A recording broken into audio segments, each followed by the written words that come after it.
Shalom, mari kita mulai renungan hari ini. Kita akan menyanyikan lagu yang pertama.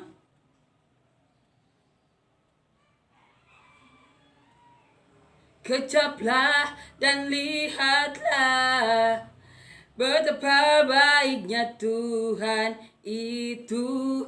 Rasakan dan nikmati kasih setia Tuhan. Syukur bagimu Tuhan, segala hormat bagimu Tuhan, Allah yang mengasihiku,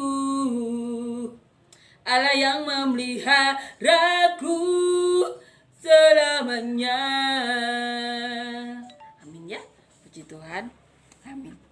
Kita akan membaca dan merenungkan ya ayat firman Tuhan di Injil Yohanes di pasal 10 ayat 1 sampai 21, judulnya Gembala yang Baik.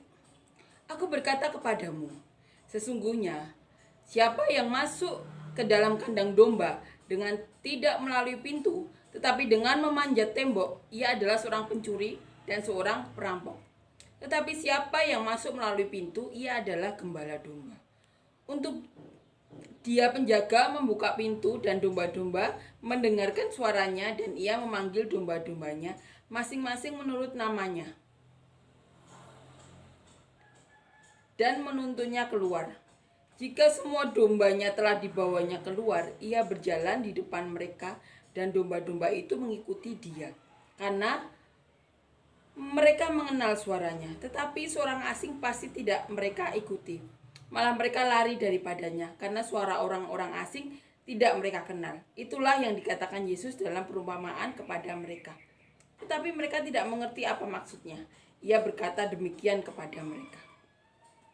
Maka kata Yesus sekali lagi, aku berkata kepadamu, sesungguhnya akulah pintu ke domba-domba itu. Semua orang yang datang sebelum aku adalah pencuri dan perampok, dan domba-domba itu tidak mendengarkan mereka. Akulah pintu, barang siapa masuk melalui aku, ia akan selamat, dan ia akan masuk dan keluar dan menemukan padang rumput. Pencuri datang hanya untuk mencuri dan membunuh dan membinasakan.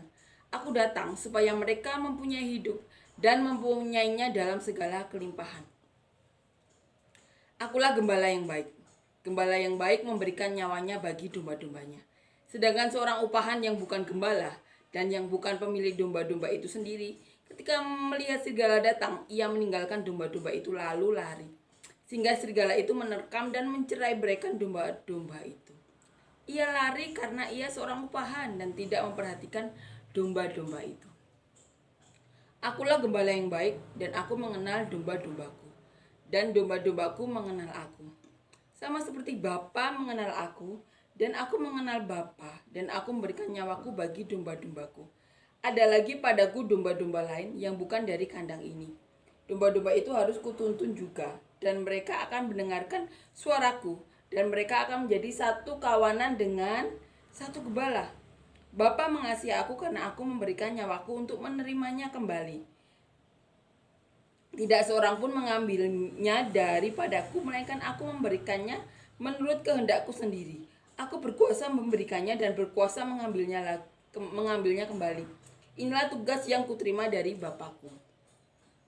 Maka timbullah pula pertentangan di antara orang-orang Yahudi karena perkataan itu. Banyak di antara mereka berkata, ia kerasukan setan dan gila. Mengapa kamu mendengarkan dia? Yang lain berkata, itu bukan perkataan orang yang kerasukan setan. Dapatkah setan memelekkan mata orang-orang buta? Puji Tuhan. Judul perikop adalah gembala yang baik. Kita akan renungkan ya, bagaimana Tuhan Yesus memberikan suatu perumpamaan mengenai hubungan antara jemaat atau manusia dengan Tuhannya. Kenapa Tuhan Allah Bapa mengasihi manusia? Kenapa iblis ingin membawa manusia ke neraka? Karena yang menciptakan manusia itu kan Bapa, Allah. Kita adalah pemiliknya. Tentu seorang pemilik akan melakukan apapun agar kepunyaannya selamat. kepunyaannya tidak dicuri. Perumpamannya seperti itu. Kalau orang upahan, kalau ada serigala atau apapun ya yang membahayakan domba-domba tersebut, dia akan lari. Dia tidak akan peduli. Kenapa? Dia cuma digaji. Tapi beda dengan Tuhan Yesus, dengan Bapa, dengan Allah. Karena apa? Manusia itu milik mereka. Tuhan berkata, karena Tuhan mencintai domba-dombanya, dia memberikan nyawanya. Di sini dikatakan bahwa dia mempunyai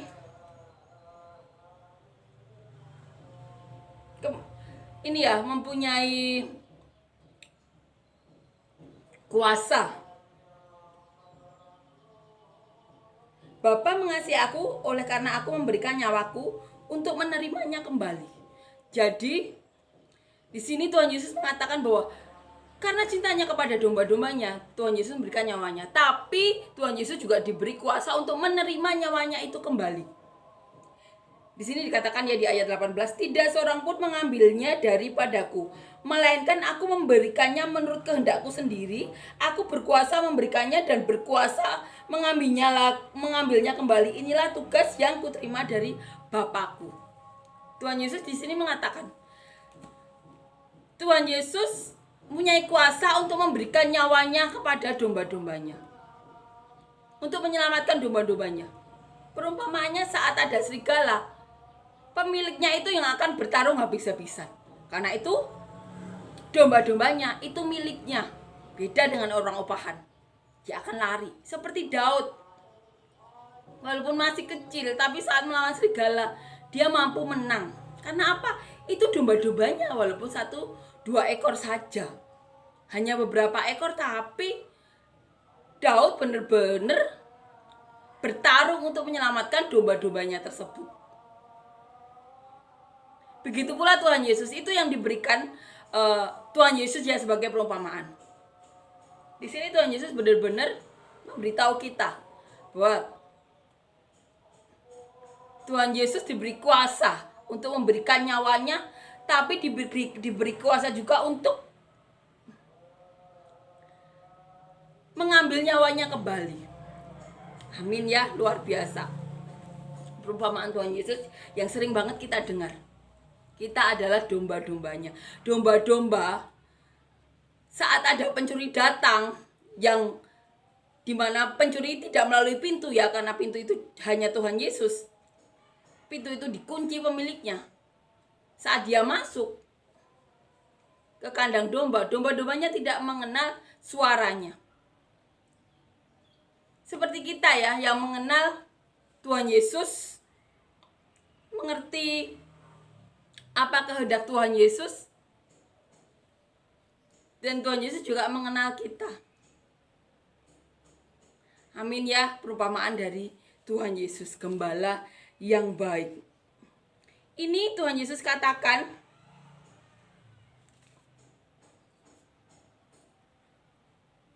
di depan orang-orang Yahudi, di mana saat Tuhan Yesus menceritakan perumpamaan ini dan tugas-tugasnya, di mana dikatakan inilah tugas yang kuterima dari Bapakku di 18b. Orang-orang Yahudi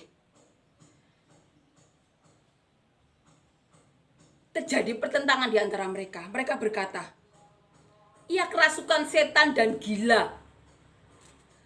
Mengapa kamu mendengarkan dia? Jadi perkataan Tuhan Yesus itu tidak bisa mereka terima. Tetapi yang lain berkata,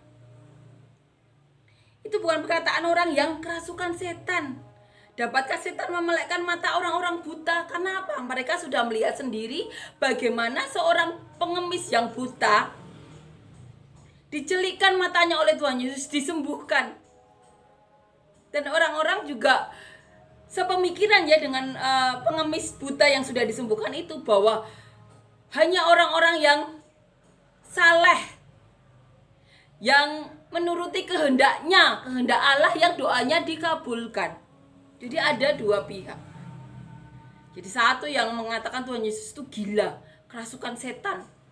Karena apa? Tuhan Yesus berkata-kata sesuatu yang baru, yang tidak mereka mengerti, yang tidak ada di kitab Taurat. Amin ya. Amin. Ini benar-benar menguatkan kita. Perumpamaan Tuhan Yesus mengenai gembala yang baik. Tuhan Yesus gembala kita. Betapa beruntungnya kita memiliki Tuhan Yesus. 2000 tahun lalu Tuhan Yesus sudah disalib menebus kita. Dan sampai hari ini masih berbicara kepada kita. Salah satunya kepada saya, luar biasa. Itu Tuhan Yesus kita. Allah kita. Bapa kita yang baik. Gembala kita yang baik. Yang kita kenal suaranya. Bagaimana mengenal suara Tuhan? Baca firman Tuhan. Amin ya. Amin. Biarlah Roh Kudus saja yang memenuhi hati, pikiran, jiwa kita. Amin ya. Tuhan Yesus yang mampukan untuk melewati apapun. Biarlah kita tinggal tetap di dalam firman Tuhan.